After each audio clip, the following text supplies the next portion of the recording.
কাজ কাম করতে করতে জীবনটাই বেদনা।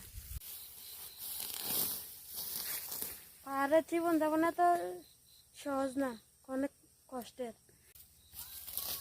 আমরা ছোট থেকে অনেক কষ্ট করে বড় হই। পাহাড়ের ছেলে মেয়েদেরকে পড়ালেখা করতে হয় আর সংসারে হালত যেতে হয়। আজকে স্কুলে যেতে পারি না, ওর জন্য গাছ তোলা হচ্ছে।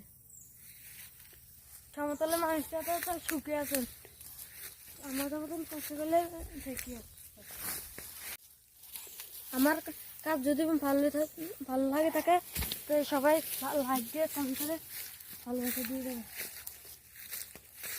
সমতলের মানুষেরা এগুলো করতে পারবেন, পারলে আমাদের মতো একদিকে পড়ালেখা করেন আর দিকে পরিবার হাল ধরেন। আমার মতো কে কে ছোটবেলা সংসারে হাল ধরেছেন কমেন্টে বলে যাবেন। বাবা মায়ের একমাত্র ছেলে দেখেন জীবনটা কি কষ্টের, একাই পরিবারে হাল ধরতে হয়। একটা কথা মনে রাখবেন, আজকে যদি আপনি মরে যান আপনাকে কেউ মনে রাখবে না। আপনি যদি ভালো কাজ করে যান আপনার কর্ম আপনাকে মনে রাখবে।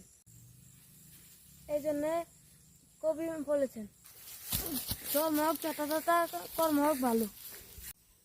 আজকে আমার কাজ কাটা শেষ, এখন কি করে খাওয়াইতে হবে, কারণ গরুর পেট না বললে আব্বু বকবে। সমতলে মানুষদেরকে বলছি এরকম কষ্ট আপনারা করতে পারবেন?